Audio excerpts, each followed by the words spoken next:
böyük şirkətlərin kiçik işlərini etdirəcək insanlara ehtiyacı var. İngilis dili bilməlidirlər, çünki Formula 1 könüllüsü olmaq istəyirlərsə, həqiqətən Formula 1-i sevirlər. Könüllülük sənə nə qatdı? hər könüllülük superdi deyil, amma bu sənin motivasiya məktubunda da, məsələn, magistratura üçün xaricə vermək və yaxud da ki, bakalavr üçün xaricə vermək birbaşa böyük bir müsbət sayılır.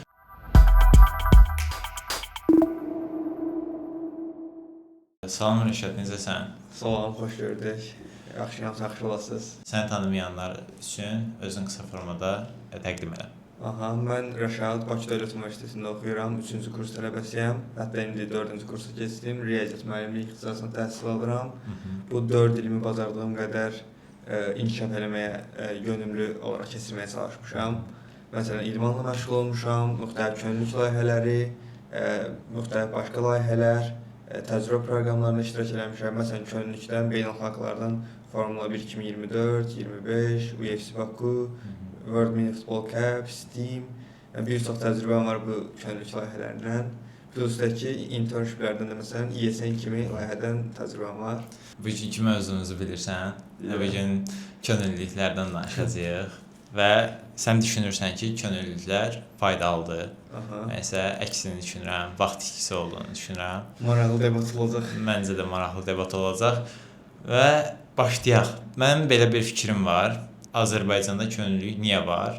Böyük şirkətlərin kiçik işlərini etdirəcək insanlara ehtiyacı var və bunları da ən yaxşı eləyən savadlı tələbələrdir. Savadlı tələbələr də necə işlədə bilərlər? Sertifikatdan başlarını aldadaraq.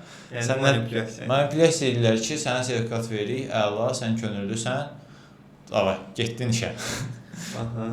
Sən nə düşünürsən bunun haqqında? Səncə də belə deyil? Mən tam buna razı deyiləm əslində. İndi niyəsini izah edeyim. Çünki elə könüllülük layihələri var ki, önəmlidir və bizə çox yaxşı bazarlıqlar qazandıra biləcək, networking qazandıra biləcək. Gələcəkdə əgər məqsədlərimiz xaricdə təhsil almaqdırsa və yaxud da ki, hər hansısa bir layihə işi görməkdirsə, bu bizim backgroundumuz üçün çox yaxşıdır.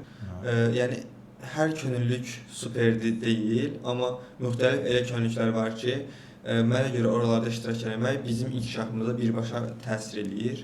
Ona görə məncə səncə könüllülükdə hansı cəhətlərini inkişaf elətdirməyin səni həqiqətən də inkişaf elətdirdi? Könüllülük sənə nə qatdı?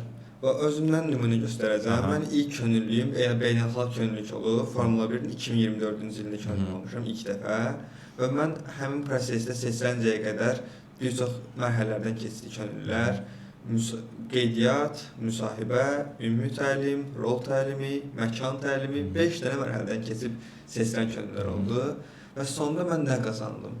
İlk dəfə idi ki, beynəlxalq mühitdə könüllü oldum, ingilis dilini istifadə elədim, yeni dostluqlar qazandım. İndiki həmin komandadakı üzvlərlə bir çoxu ilə hələ əlaqəm var və onlardan bəziləri hətta həmin könüllülük yerində işləyirlər hal-hazırda maaşlı olaraq. Və yaxud da ki, bəziləri xarici üzrə təhsil alırlar, mənlə könüllü olan müddətdə təcrübə qazandılar və recommendation letter deyə bir tövsiyə məktubu var.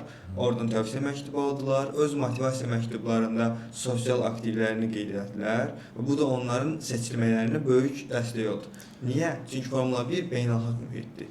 Mənə elə gəlir ki, bunlar bizə universitet tərəfindən verilməli olan bacarıqlardır və Azərbaycandakı universitetlərin səviyyəsi o qədər də yaxşı olmadığına görə biz tələbələr ümumiyyətlə bu tip proqramlara qatılmaq istəyirlər. Çünki onlar azdırlar belə şeylər ki, bir yerdə işləmək, layihə qurmaq və s. Sən nə düşünürsən bunun haqqında? Əslində sənin fikrindən 70% razıyam. Çünki universitetlərimiz həqiqətən də bizə bu şəraiti tam yarada bilmir. Yaradanlar da barmaq sayılacaq qədər azdır və bunun üçün şəxsin özü, gəncin özü öz üzərində işləmək üçün bu kimi layihələrə müraciət eləyir, istəyir inkişaf eləsin, kömək olsun ona.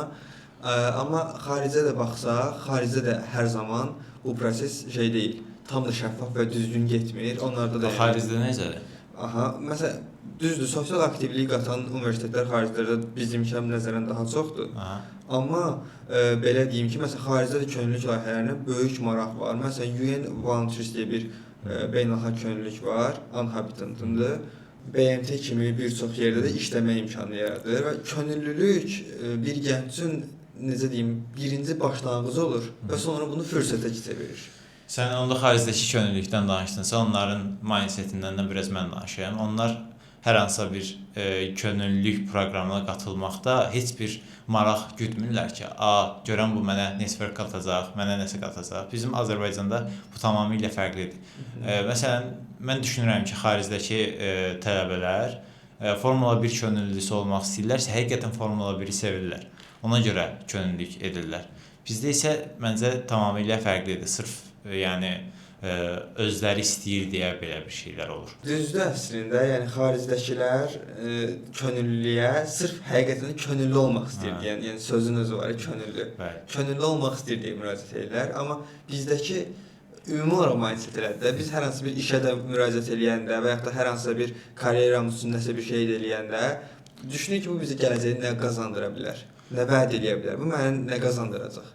Yoxsa niyə boş-boşuna vaxtımı itirir? Amma məsələn, bu da düzdür ki, bizdə də var elə gənclər ki, sırf könüllüyə öz diqqəti, öz marağı çəkir deyə müraciət edir. Məsələn, events könüllüləri var, hər hansı bir layihə könüllüləri. Onlar sırf maraqlı deyə gedirlər. Düzdür, məncə də bizdə elə könüllü olmaq istəyənlər var. Mən onları dəstəkləyirəm. Öz maraq dairəsində könüllü ola bilərlər. Amma siz düşünürsünüzsə ki, könüllülük sizə iş qazandıracaq ya da sizi həqiqətən də inkişaf elətdirəcək bir şey olacaq. Məncə belə deyil. Bu tamamilə sənin özündən asılıdır. Mən o qədər insan tanıyıram ki, könüllülük edir və heç bir şey qazanmır. Sadəcə vaxtını öldürür. Mənə məsələn çatmır ki, bu könüllüyə gedən insanlar, məsələn, Vufon üçün könüllüləri var idi. Metroda gözləyirdilər. Onlar nə qazandı məsələn ondan? İndi kənardan baxanda metro könüllüsü kimi görsənir əslində, amma yenə də dediyim kimi qayıdıb bu prosesin əvvəlinə baxsaq, o könüllü o seçiləncəyə qədər nə qədər mərhələdən keçib, onu seçmək üçün nə qədər prosesdən keçib. Məsələn, həmin şəxs metroda olmağı o demək deyil ki, metro könüllüsü, metro işçisi. Metroda olmaq elə də problemli bir şey deyil. Mən sadəcə deyirəm ki, nümunə olaraq deyirəm ki, sən məsələn 6 saat orada oturdun. Sadəcə otur, ona crowd management eləyirlər. Yəni oradakı insanların kütlənin idarə edilməsi və düzgün yönləndirilməsi. Məsələn, Koroğluda 4 dənə çıxış var. Yəni 2 metro çıxışı, ondan sonra çıxışda. Şəxslər də çaşırlar. Məsələn, Bakı Olimpiya stadionuna getmək üçün avtobuslar üçün zona ayrılıb və yaxud da ki, ayaqla getmək üçün ayrı zona ayrılıb və ya hər hansı bir otelin istiqamətini tapa bilmir turist. Bunlar üçün sırf o könüllülər var idi. Məsələn, orada niyə könüllü sayı az idi? 8 könüllü səhvlənməsi var idi ya da daha az. Niyə az idi? Çünki onların əsas məqsədi crowd management eləmək idi. İngilis dili bilməlidirlər. Çünki xarici gələnlərin də bəziləri metrodan istifadə edirlər, məsələn, Afrika ölkələrindən. Yəni məncə onların da böyük faydası oldu bizim eventə. Yəni onların faydası oldu eventə. Bunda haqlısan, amma onlara faydası məncə çox da olmadı. Amma bu yenə də deyirəm özündən asılıdır. Məncə bunda razılaşdıq və bəzi özünə könüllülük deyənlər də var. Gəl onlardan da danışaq. Məsələn, dövlət səviyyəli deyil ya da qlobal bir könüllülük deyil, amma adi bir şirkətdə deyir bizim könüllülüyümüz var. Düz, əslində mən bunu ilk dəfə görəndə çox belə qəribə gəlmişdi. Unibankın ilk könüllülüyünü gördüm. Məsələn, Unibank deməyək, belə o da dövlət səviyyəli bir bank daha sonradan gördüm ki, yeni bazarlıqlar qazandırmaq üçün bir çox şeylər əlavə edirlər. Amma ilk dəfə çıxanda o könüllülük tam da belə necə deyim, proses düzgün şəkildə məncə idarə olunmamışdı, amma daha sonra isə məsələn onun çox böyük inkişaf etdi. Mən şirkət adları çəkmək istəmirəm, ona görə biraz şeylər. Amma məsələn kənar bir şirkətdir, deyək ki, nə bilim, hər hansısa bir X şirkəti deyir ki, mənim könüllülük proqramım var. Gəlin, gənclər bir yerdə işləyək və sənə çoxlu boş-boş işlər verirlər. Nə bilim, 100 dənə səhifə çıxart, nə bilim, yemək daşı, nə bilim, neyinə. Bunlar bəs bizə nə qatır? Burada tam razıyam səninlə. Yəni burada şəxsin özü dediyin o mindset var. O onu başa düşməlidir, analiz eləməlidir. O könüllülüyün ona nə qazandıra biləcəyini əvvəlcədən başa düşməlidir. Özü araşdırmalıdır ki, bu könüllülük mənə heç nə qazandırmayacaq. Yəni orada şəxsin özü aldanmamalıdır, başqa təcrübələrə güvənməlidir. Məsələn, ilk ildən çıxartılan könüllüləri, məsələn, hər hansı bir könüllülük çıxarıldı, ilk ilidir və ona görə araşdırma mümkün deyil də keçmişdən falan. Ancaq ilk özünə görə araşdıra bilirsən. Amma məsələn başqa könüllülər var ki, onları məsələn keçmişlərinə görə müqayisə eləmək, araşdırmaq, burada iştirak edən nə qazanıb, bunun üçün də məsələn sosial platformalardan, Instagram, LinkedIn bu tipli yerlərdən istifadə edib araşdıra bilərlər məncə. Amma məsələn mən sənin niyə bu könüllüyə qarşı necə deyim, ön yarğı ilə yarışmağı başa düşmürəm. Çünki bayaqdan da onu deyirəm də, mənim ön yarğılarımı və könüllülərin niyə narahat olduğumu dedim. Yəni mənə görə necə olmalıdır? Birincisi sən könüllü təşkilatın həqiqətən könüllü olmaq istəyirsənsə getməlisən. Bu bir. İkincisi oradan heç bir fayda gözləməməlisən. Üçüncüsü də ki heç nə. Mən sadəcə üs olsun deyə dedim. Məsələn, ikincisini dedin, fayda gözləyirsən deyə gedirsən. Məsələn, biz hər hansı bir işimizi görəndə də biz faydasız işə atılırıq belə candan. Ancaq hobbilərimiz üçün bu ola bilər ki. Hobbimizdirsə məsələn Formula 1 gedək. Bu məsələn Urban Forum idi da. Mənim belə deyim, hobbimizdirsə niyə də könüllü kimi gedək? Niyə də məsələn bilet alıb getməyək? Məsələn, hobbimizdirsə. Yəni bilet alıb gedə bilirsənsə lap gözəldir. Get bax. Amma qiymətləri bilirik də. Amma könüllü, yəni onda könüllülüyü hobbimiz üçün istifadə eləyirsənsə. Yəni sən deyirsən ki, onsuz istifadə etmiş oluruq. Həm könüllü olaraq istifadə edirik, həm bu tipdə istifadə eləmiş oluruq. Maraqlı yanaşmadır, amma mən istifadə etməyin yanlışlığı var da burada. Biri var, sən öz marağın üçün gedirsən. Bir də var ki, sən Formula 1-ə qatılırsan ki, sənə yaxşı iş verəcəklər gələcəkdə və bu sənin iş tapmağına kömək olacaq. Sadəcə iş tərəfdən baxmaq olmazdı. Məsələn, Formula 1-dən sonra ya da network qazanmış olursan. Elə olsun. Network də ola bilər və yaxud da ki, recommendation letter. Məsələn, onların verdiyi tövsiyə məktubu xaricdə tanınan bir tövsiyə məktubudur. Və yaxud da ki, orada sənin özünün yazdığı motivasiya məktubunda ki, mən bu Formula 1-də belə iştirak eləmişəm, bu qədər nə bilim faiz nədəsə iştirak eləmişəm, prosesin bu hissəsinə töhfə vermişəm. Bu sənin motivasiya məktubunda da, məsələn, magistratura üçün xaricə vermək və yaxud da ki, bakalavr üçün xaricə vermək birbaşa böyük bir müsbət sayılır.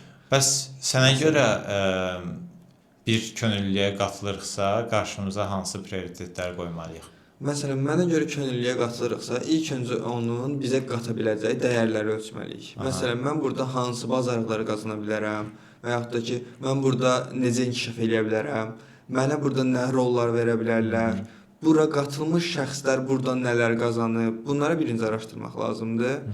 Daha sonra layihənin ölçüləbilirliyini baxmaq lazımdır. Bu nə deməkdir? Məsələn, WUF13, Formula 1, COP29, Steam, bu tipli layihələr necədir? Beynəlxalq layihələr sayılır. Müxtəlif ölkələrdən bizim ölkəmizə qonaqlar gəlir və bu birbaşa gənclərin inkişafına təsir edir. Niyə? Burada beynəlxalq mühitdir. Networking, onlara networking edə bilirsən, hər hansı mentorla, hər hansı bir qonaq gələn şəxslə. Daha sonra buranın sertifikatı xaricdə tanınır. Məsələn, gənclərin ən çox marağında olan şey sertifikatdır. Sonrasında da dördüncü olaraq da deyərdim ki, dördüncü mən nə deyim? Mən də dördüncü olsun deyim. Könüllülükdə nə qədər vaxtın gedir gün ərzində?